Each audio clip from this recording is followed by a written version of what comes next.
Assalamualaikum warahmatullahi wabarakatuh teman-teman. Jadi kan tadi kita sudah membaca nih artikel dari kelompok 2. Nah, bagaimana pendapat teman-teman tentang artikel kelompok 2 terkait hasil dan pembahasan? Baik, sebelumnya saya ingin mengawali. Jadi setelah kami membaca keseluruhan paragraf di bagian hasil penelitian dan pembahasan, utamanya kami tidak menemukan adanya perbedaan yang jelas yang mana hasil penelitian dan yang mana bagian pembahasan. Sehingga keduanya nampak menjadi satu bagian. Hal ini dikarenakan oleh yang pertama adalah hasil penelitian tidak menampilkan data. Jadi membuat kedua bagian ini nampak menjadi satu bagian pembahasan. Baik, apakah ada teman lain yang memiliki pendapat lain? Saya setuju sama pendapatnya Nabil. Selain itu, di hasil penelitian, kelompok 2 tidak membahas mengenai populasi yang mereka gunakan. Jika dilihat dari metodenya, populasi yang digunakan dari kelompok 2 ini adalah kalangan mahasiswa yang merasa banyak dampak positifnya dibandingkan dampak negatifnya. Menurut saya, kalau kelompok 2 ingin mengetahui mahasiswa mana yang merasa lebih banyak merasakan dampak positifnya, itu harus itu tuh adalah hasil dari populasi data yang diambil dari populasinya. Kalau misalnya dilihat dari judulnya itu kan untuk targetnya itu mahasiswa Institut Teknologi 10 November, sehingga seharusnya di hasil penelitian dan pembahasan ini kelompok 2 itu harus membahas data dari mahasiswa ITS, sehingga nanti setelah dikaji baru mengetahui mana yang banyak merasakan dampak positifnya dibandingkan dampak negatifnya. Baik, terima kasih Mbak Karolin. Apakah ada pendapat lain dari teman-teman atau ingin menambahkan? Selain itu saya akan menambahkan mengenai metode penelitian. Pada metode penelitian kali ini tidak sesuai dengan apa yang disajikan dalam hasil penelitian dan pembahasan. Hal ini dikarenakan tidak adanya data-data hasil dari penelitian tersebut.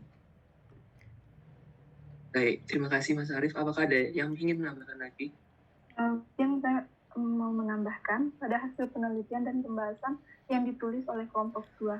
Pada pembahasannya masih menurut asumsi. Memang pada paragraf tersebut ditulis berdasarkan tinjauan pustaka. Namun pada artikel kelompok 2 ini tidak mencantumkan data dan hasil dari penelitian mereka sendiri.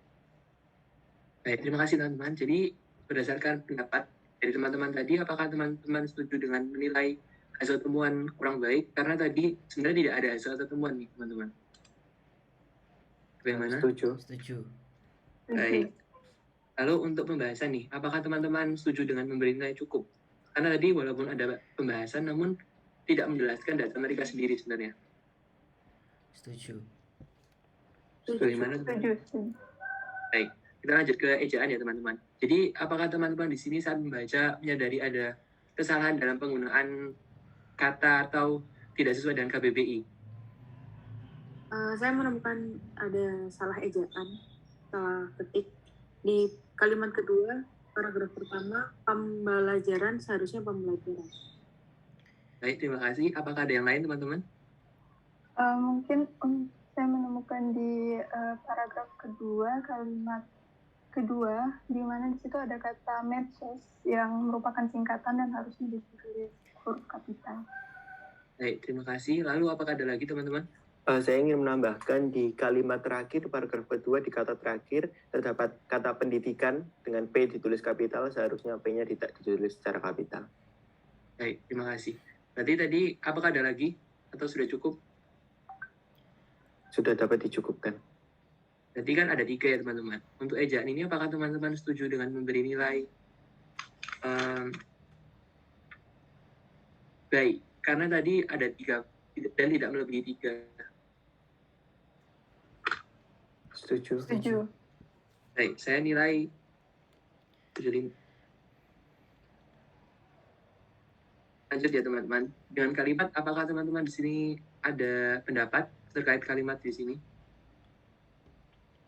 Menurut saya, pada bagian kalimat tidak terdapat kalimat yang belum tuntas, baik dari segi struktur maupun gagasan atau ide kalimat.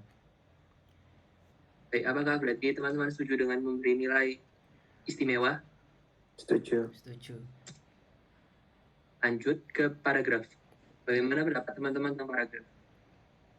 di artikel kelompok 2? Menurut saya pada bagian paragraf tidak terdapat paragraf yang berisikan satu kalimat.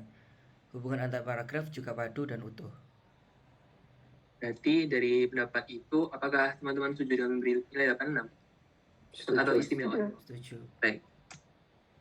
Dan terakhir, anti plagiasi. Jadi, bagaimana pendapat teman-teman tentang penggunaan citasi dan anti plagiasi di artikel kelompok mereka?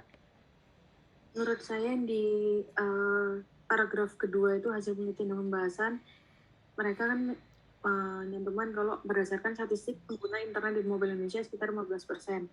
Nah, itu tuh belum dicantumkan citasinya. Apakah data statistik tersebut didapatkan dari misal Badan Pusat Statistik atau badan-badan lain yang mengurus tentang data atau dari mana? Itu mereka belum menyantumkan citasinya.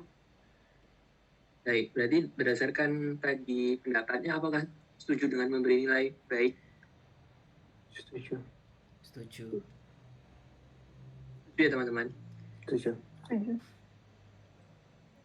Baik, dari itu berarti sudah ya teman-teman. Sudah dicukupkan. Terima kasih atas perhatiannya. Wassalamualaikum warahmatullahi wabarakatuh. Waalaikumsalam warahmatullahi wabarakatuh. Waalaikumsalam.